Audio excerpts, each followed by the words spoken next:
So good afternoon everyone. So we are the group 2 and today session is we will tackle about the standard normal distribution. So since the group 1 discuss the normal distribution and how to get the mean in the standard deviation. So here is we will not solve a certain problem. So we are just kind of locating the probabilities of the mean in the standard deviation. So without further ado, so let's start. So first, let me introduce to you guys my group mates. Aldaya Vincent Carl, Dennis Sheila May, Barbara Jessie Glaze, Coronado Nasa May, Espina Anne Marie, Lodong Janard, Maranga Janeline, Salonoy Clint Jefford, Tabuada Zix, and your truly Villarmia Lidiming. So what does it mean when we talk about standard normal distribution? So, standard normal distribution, it is a special case of normal distribution. So, special siya, kay, for me, special case siya is, kanang no need na ka mag-solve. Like, all you need to do is to locate or find the probability of mean and the standard deviation. So, it is the distribution that occur when a normal random variable has mean of 0 and the standard deviation of 1. So, mailhanan nimo siya kung standard normal distribution na siya if naa siya mean which is the 0 and the standard deviation of 1. So, the normal random variable of a standard normal distribution is called a standard score or a z-score. So, katong probability na nakita nimo or na-identify nimo kung unsay probability sa mean and the standard deviation, kung unsay mo malocate dito, kung usa mo ito gitawag na normal random variable or katong naa sa z-score. So, normal also take note guys that the normal distribution is actually a family of distribution as what the group 1 said. So since the mean and the standard deviation determine the shape of the distribution. So the standard normal distribution is also called the z distribution, or it could be the z-score as what I've said earlier. So it is a special normal distribution as what I've said earlier, that it is a normal distribution. It is a special case distribution where it has a mean is 0 and the standard deviation is 1. And the probability density function for z is given by. So sa next page makita nato na ang z is given by na jud siya, like atong i-trace ra gyud ang mean ra gyud og ang standard deviation. So here the formula here is not kanang no need na ta magamit ana since atong gamiton is ang symbol ra. Kato kay formula to siya on how to find the mean and the standard deviation. So, probabilities for the standard normal distribution. So, we are looking for the probability man. So, we're using the symbol. So, the standard normal distribution will be very helpful, useful, and valuable in computing the probabilities associated with the normal random variable, which is the standard normal distribution. Kato makita nato sa z-table or the z-distribution or z-score. So, and to further simplify the process, so always take note guys that we cannot compute the probabilities associated with normal random variable if we don't have the z-table or the z-score or the z-distribution. So, gamit jud kaayo ang z-table in locating the probability. A table created to summarize the appropriate areas under the standard normal curve. So, given in 4 decimal places, so this table of probabilities is known as the z-table. Pwede siya matawag o z-score or z-distribution.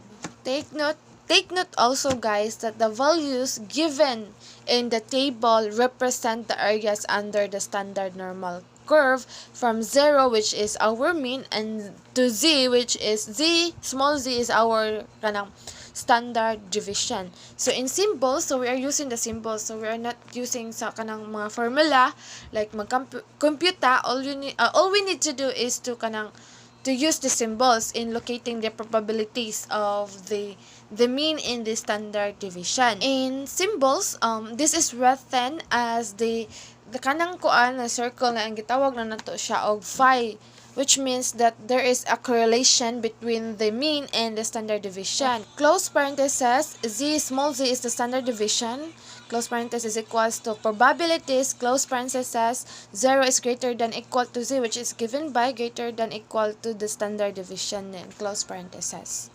So this is the probabilities for the standard normal distribution. This is the z-stable or z-score or the z-distribution. So ang z na panampaubos so ng 0.0, 0.1, 0.2 mo na gitawag na standard deviation niya. Ang kanang z na kanang pa left side kanas kinababuan kan 0.0, 0.1 mo na gitawag na to na mean niya. Ang kanang mga numbers na kanang mga decimal digits kanang 4 decimal digits mo na gitawag na to og normal random variable.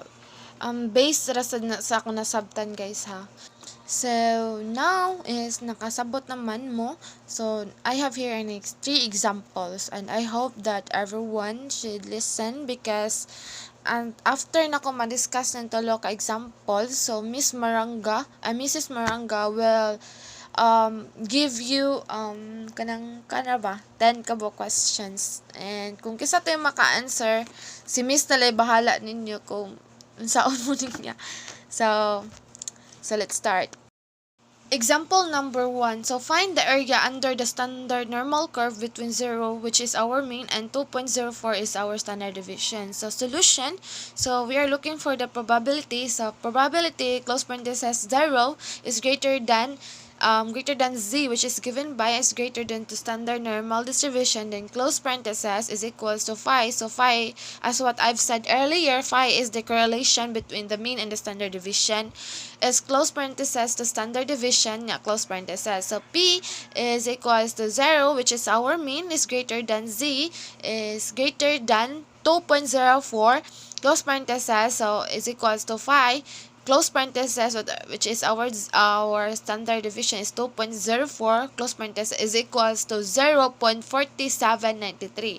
So unsa ni siya pagpangita di ay ang 0.43 kanina answer. So balik ta sa z table para masabtan jud ninyo ba.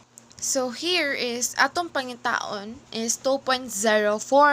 So tan-awon ninyo sa ubos like kanang 2.0, so mag-base mo sa kanang standard deviation. So 2.0, so atong buhatan is mag-add tag 4 para mahimo siyang 2.04. So moatras ta.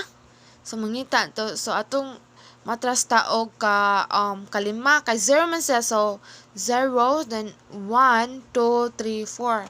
So ang answer kay 0.4793. Para ma-sure jud na to na mao jud na is pwede ra ninyo i-add. So 2.0 plus 0.04 is equals to 2.04. So take note lang jud guys is ay yung buhaton lang jud ani kay kuan lang jud mag-locate lang jud mo kung unsa gani ani gawas sa katong probability, katong gipangita na probability sa mean and standard deviations. Ari ra jud mo mag-focus sa z table. For example, mingon ko na kana between 0 and 1.1. So ang buhaton ninyo ana is mag-trace ra jud mo, tan-awon ra jud ninyo sa 1.1 since 0 man ang atong mean, so 1.1 ra jud mo gawas, diba? So ang answer na niya magtan-awon sa nimo ang kuan 0 ang yung mean, so 1.1, so dara answer, so 0.3643 ning anaw ra na siya guys. So another example. So example number 2, find the area under the standard normal curve between 0 and negative 2.04. So 0 man siya, so ang atong mean ana niya is negative 2.04, kay mas dako pa biya ang 0 kaysa sa negative, diba? So probability score close parenthesis negative 2.04 greater than equal to z, which is given by so greater than equal to 0, which is our standard deviation, kay mas dako man ang 0 kaysa sa negative, is equals to 5, then close parenthesis negative 2.04. Since wadyo kay makita na negative sa z table, so ato na siya mahimoong positive. So phi is equals to close parenthesis 2.04. So same process lang jud guys. Adtoon ra sa nimo sa z table, then locate nga toon ra siya. Next is example number 3. Find the area under the standard normal curve between negative 1.83 and 0. So since this is a negative, so atong mean jud ani is